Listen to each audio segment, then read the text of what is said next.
UPSC civil सेवा परीक्षा, national eligibility test NET, CAT, Indian engineering services, GATE, CLAT, IIT JEE, CA, AIIMS, NEET, ये है सबसे कठिन परीक्षाएं दोस्तों। आवेदन आते हैं लाखों में और लिमिटेड सीट्स होते हैं। साथ ही साथ साल में सिर्फ 1 या 2 बार ही आपको चांस मिलता है इसमें जाने का। आइए अब आगे बात करते हैं एक एक करके इन परीक्षाओं के बारे में।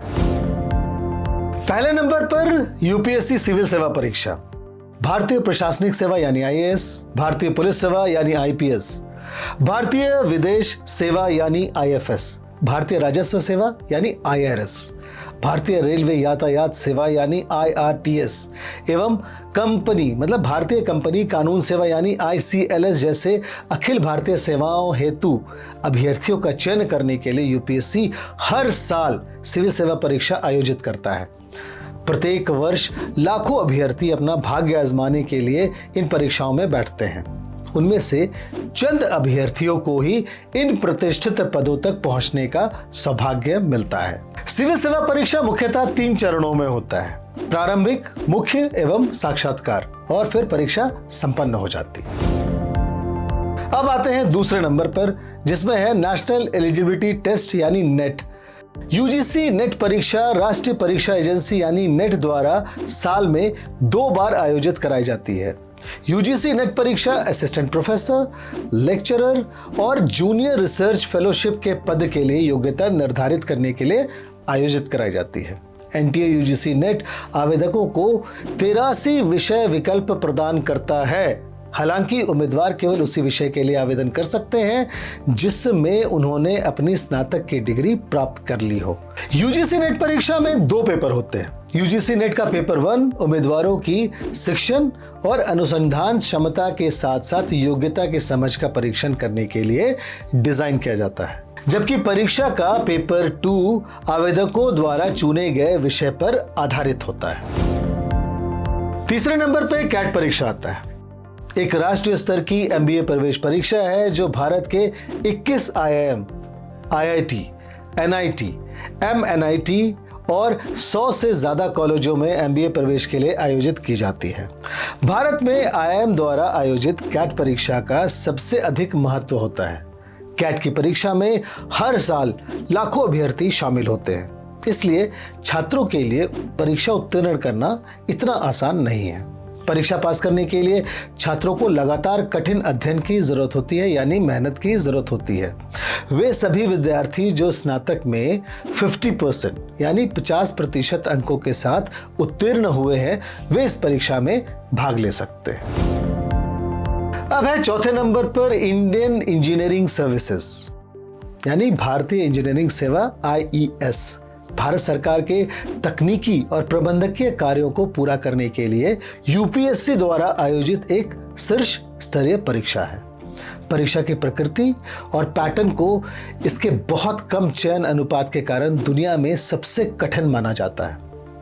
आईईएस को इंजीनियरिंग छात्रों के लिए एक प्रतिष्ठित करियर विकल्प माना जाता है क्योंकि यह छात्रों को अधिकारी स्तर पर देश के नौकरशाही तंत्र में प्रवेश कर पाने में मदद करता है। अब 5वें नंबर पे है गेट परीक्षा। जब हम भारत में सबसे कठिन परीक्षाओं के बारे में बात करते हैं तो निश्चित रूप से इंजीनियरिंग में गेट एग्जाम को याद करना जाहिर सी बात है। इस परीक्षा का क्रेज ऐसा है कि कई साइंस और टेक्निकल प्रेमी इस परीक्षा में उच्च अंक प्राप्त करने के लिए वर्षों का अंतराल लेते हैं, यहां तक कि अपनी मौजूदा नौकरी छोड़ देते हैं। गेट परीक्षा के अंकों की मांग भारत के सर्वश्रेष्ठ इंजीनियरिंग संस्थानों जैसे कि आईआईटी द्वारा प्रदान किए जाने वाले पीजी और पीएचडी कोर्सेज में प्रवेश के लिए किया जाता है। 6ठे नंबर पे है क्लैट परीक्षा। भारत में 22 नेशनल लॉ यूनिवर्सिटी यानी एनएलयू में प्रवेश के लिए एक केंद्रीकृत राष्ट्रीय स्तर की प्रवेश परीक्षा होती है। इस परीक्षा को कॉमन लॉ एडमिशन टेस्ट कहा जाता है। भारत में अधिकांश निजी और सेल्फ फाइनेंस्ड लॉ स्कूल भी इन अंकों का उपयोग लॉ कोर्स में एडमिशन के लिए करते हैं।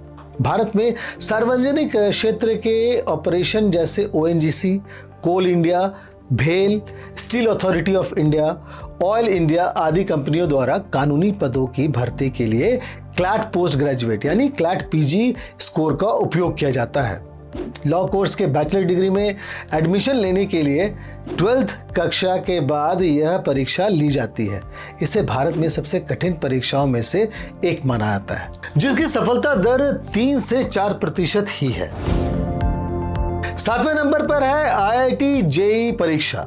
एनआईटी, आईआईटी या IIIT के इच्छुक छात्र के लिए एनटीए हर साल आईआईटी जेईई परीक्षा का आयोजन करती है। लाखों छात्रों के बीच चंद छात्र ही आईआईटी जेईई में सही स्कोर कर अपने पसंदीदा कोर्स और अपने पसंदीदा कॉलेज पा सकते हैं। 8वें नंबर पर है सीए कोर्स में आपको accounting, taxation, auditing, corporate law आदि का गहन अध्ययन करवाया जाता है। सीए बनने के लिए आपको 12th के बाद सीए फाउंडेशन एग्जाम को पास करना होता है। इसमें आपको 4 सब्जेक्ट्स पढ़ने पड़ते हैं। सीए इंटरमीडिएट में 8 सब्जेक्ट और सीए फाइनल में 8 सब्जेक्ट, जो कि 2 ग्रुप्स में डिवाइडेड किए हुए होते हैं। 9वें नंबर पर है एम्स। यह उन छात्रों के लिए अखिल भारतीय आयुर्विज्ञान संस्थान दिल्ली द्वारा आयोजित परीक्षा है जो चिकित्सा में अपना करियर बनाना चाहते हैं। एम्स में मेडिकल पाठ्यक्रमों में प्रवेश पाने के लिए छात्रों के लिए एम्स प्रवेश परीक्षा में अच्छा प्रदर्शन करना आवश्यक है। अब आते हैं आखिरी और 10वें नंबर पर, नीट का full form national eligibility cum entrance test है। हिंदी में इसे राष्ट्रीय पात्रता सह प्रवेश परीक्षा कहते हैं। राष्ट्रीय परीक्षा एजेंसी यानी एनटीए हर वर्ष ऑफलाइन मोड में राष्ट्रीय पात्रता सह प्रवेश परीक्षा यानी नीट का आयोजन करती है। नीट को मेडिकल प्रवेश परीक्षा भी कहा जाता है। एमबीबीएस, बीडीएस, आयुष, बीवीएमसी तथा एएच सीटों पर प्रवेश के लिए आयोजित की जाती है। दोस्तों, यह तो थी 10 सबसे कठिन परीक्षा। कठिन परीक्षा मैं बोल रहा हूं, लेकिन आप ध्यान रखिए कि कठिन कुछ भी नहीं होता है, बस आपका डेडिकेशन और आपकी कड़ी मेहनत ये जरूरी है। बाकी सारा कुछ अलग कीजिए, कड़ी मेहनत कीजिए, हर परीक्षा आपको एक सक्सेस तक लेके जाएगा। लेकिन सबसे पहले विद्या लाइव को लाइक, शेयर और सब्सक्राइब कीजिए। आपके मन में कोई सवाल है तो हमारे डिस्क्रिप्शन में दिए गए हमारे ईमेल आईडी या हमारे नंबर पर, जो आपको स्क्रीन पे भी दिख रहा होगा, आप उससे संपर्क कर सकते हैं, कोई भी सवाल पूछ सकते हैं। और साथ ही अगर ऐसे कोई सवाल हो तो आप हमें कमेंट बॉक्स के माध्यम से भी अपने सवाल या अपनी राय हमें बता सकते हैं। आज के लिए इतना ही। नमस्कार।